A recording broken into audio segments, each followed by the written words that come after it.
Punk Revolution now. Check out my Injury Reserve t-shirt.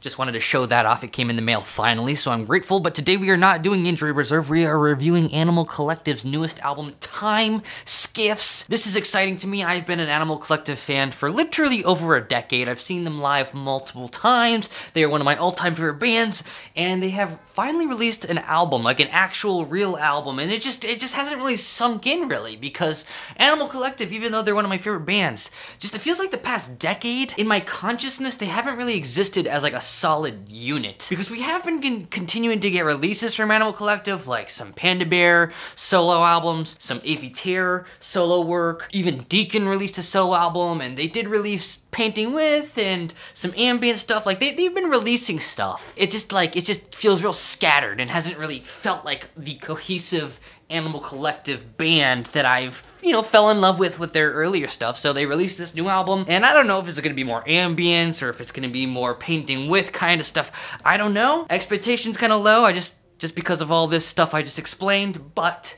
they are also one of my favorite bands of all time, so of course I am looking forward to this, and it's always emotional when one of your favorite bands of all time releases a new album. So let's get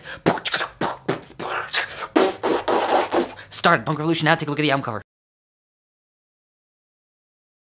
See, now this is where it's starting to sink in that Animal Collective is back, because this album cover, to me, that's a freaking Animal Collective album artwork. It's psychedelic, it's kind of cryptic, it's a collage. You can just see they kind of put like some little cool little images here and there. We got this beautiful purplish, beigeish, yellowish, we got some nice colors coming that are very comforting and kind of calming colors. So, in for a treat, I can already tell. This is Animal Collective, and guess what? They are actually back. This is not a drill. This is a real Animal Collective, not them just messing around, doing some ambient ding-dong stuff, not a Avey Tare solo project in disguise. Like, I can hear the whole band coming together. Everyone has something to contribute. It feels like a band playing real songs that have a start and a finish, with lyrics you can sing along to, with melodies that can get stuck in your head, with some beautiful, oh, what is going on here? I'm hearing some keyboard jamming. It feels almost like, kind of like a dark sort of atmosphere to it, which reminds me a bit of their Bridge to Quiet EP and Cows on Hourglass Pond, which was Avey Tare's solo album he released a few years ago, and this bassy ambience to it, this kind of like dub atmosphere that we saw in that EP and that album. But it's coming together, like I said, the whole band is here. You might hear some freaking xylophones, you might hear a Panda Bear's voice really come through a little bit further and more emotionally in the way we all love Panda Bear's amazing vocals. We might hear some freaking auto-tune thrown in there. Like, this whole thing, it sounds more jazzy than anything I've heard Animal Collective release, because I do hear a decent amount of sort of improvisation and just a decent amount of, I don't know, just some weird dissonance that just kind of makes it feel like I'm listening to like a jazz fusion psychedelic pop record. Okay, maybe not jazz fusion, let's pull it back. Just, there's nothing really that's super jazzy about this record. It's just the atmosphere to me feels like a dark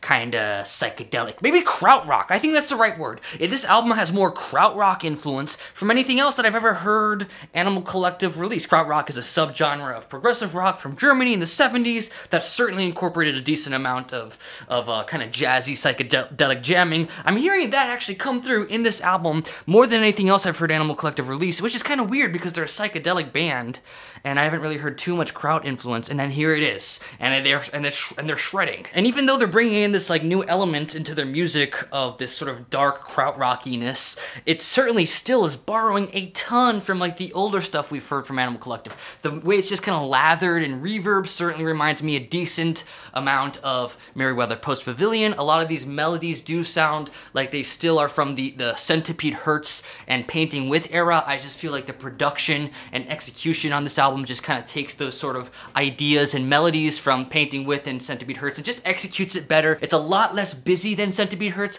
a lot slower, a lot more patient. There still is a lot going on with all these kind of weird instruments and all the jamming they put in, but it just feels like they're a lot more, there's more empty space. So whenever someone is jamming or someone is playing the bass or whatever they're doing, the xylophone, you can give it more attention and more love. And they really are really patient on this album, and it has some amazing moments. Prester John John is one of Animal Collective's like best songs, like definitely one of my favorite Animal Collective songs, and that to me is like, that like shakes me to my core. As someone who literally thought we weren't gonna get any more Animal Collective, like real Animal Collective material, it's like I have another piece of them I can enjoy. Prester John, what a cool track. That song, like I said, that is like, if you want to see what I'm talking about when I say them just so boom, boom, like the tempo is so slow, and then you have these boom, boom, boom, boom, boom, like these weird Beach Boys-esque vocals. It's a very poppy album overall. Obviously, Animal Collective is amazing with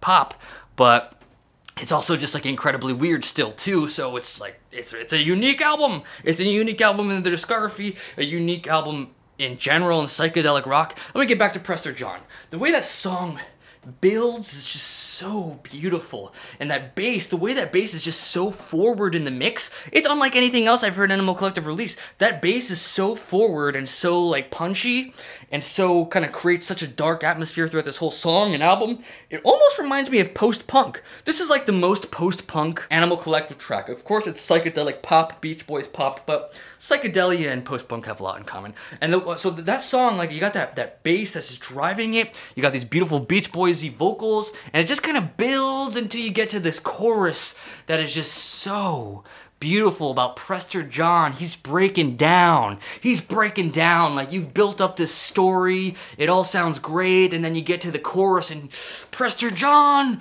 is breaking down. Panda Bear's vocals in the background singing with so much emotion. Panda Bear's vocal delivery in that song is just like, oh, it sounds like he's crying. It's so beautiful. It's so beautiful. So obviously I'm very excited about this album, but you know, like, it's not a masterpiece. I'm not gonna say it's a masterpiece. I just being honest, I feel like going into the second half of this album, I do feel like it does lose a little bit of momentum. Like, I feel like the first 3-4 tracks, I'm like, yes, this is amazing. This is so catchy. This is so cool. And then the second half, we get to the song Walker, which is, you know, still a great track, still a cool track. It just, to me, that melody that's being sung, it just kind of feels a little lackluster. Reminds me a lot of maybe like a leftover melody from maybe Painting With or something, but I do like the execution of the, you can hear the like xylophones and stuff in there. I mean, it's like I said, they just figured out how to execute some of their previous ideas a little bit better, and I do feel like it's the best album they've released in the past decade. But don't go into it expecting something on par with Merriweather Post Pavilion, which is totally fine. Not everything can be,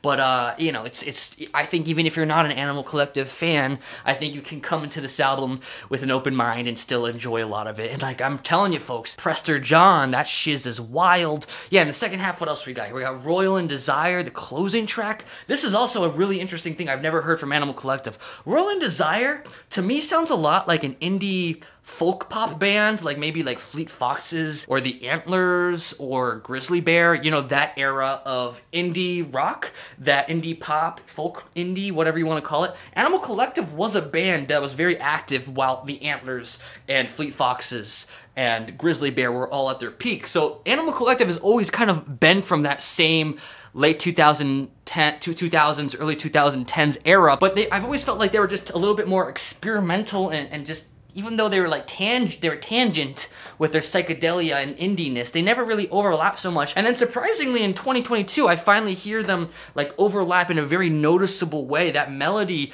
I don't know what's going on, the vocal range he's singing, it sounds great. And that melody he's chose out there, something about this song, the smoothness to it and the like kind of, I guess you could say like poppiness in a beautiful way. It does remind me a lot of Antlers, Fleet Foxes, Grizzly Bear, which is not really my taste, honestly, but it's executed really well, and it's always cool to hear Animal Collective just kind of show off their versatility, and it's a kind of a cool ending to their most recent album, so, like, it's just more stuff, you know, like, I guess what I'm trying to say is, like, second half of the album, not my favorite, not as much as I enjoyed the first half, but still lots and lots of cool stuff. Cherokee, what is that about?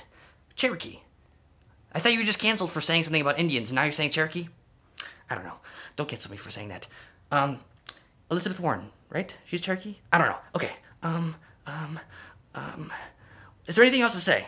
No, I think I've said everything. So I'm gonna give this an 8.0001 out of 10. And I'm gonna do that to troll all the Black Country New Road fans who are in my freaking mentions harassing me because I gave it an 8, your favorite album, an 8 out of 10, which is a good, very good score. It's a great album, but I'm giving the Animal Collective album a little bit higher just to rub in my troll that you try to troll me. So I'm going to show you what real music sounds like. And Animal Collective has Prester John, which is one of my favorite Animal Collective songs and is my favorite song of the year so far. I'm going to go listen to it and cry and just appreciate the emotional post-rock psychedelic Beach Boy. It's like literally post-rock Beach Boys.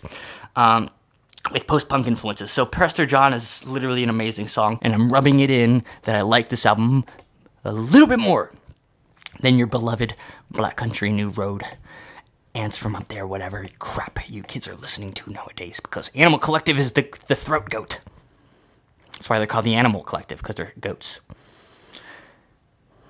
Alright, I think I've said enough. Let's get the heck out of here. I hope you enjoyed this review. If you did, please like, comment, subscribe. That always helps my channel grow. It helps more people find my videos. It means a lot to me. It goes a long way. We are continuing to chug along. Got to get to 10K subscribers, and I am working on the Fantano diss track, by the way. That is still in the works. So, thanks so much for watching Punk Revolution. Now.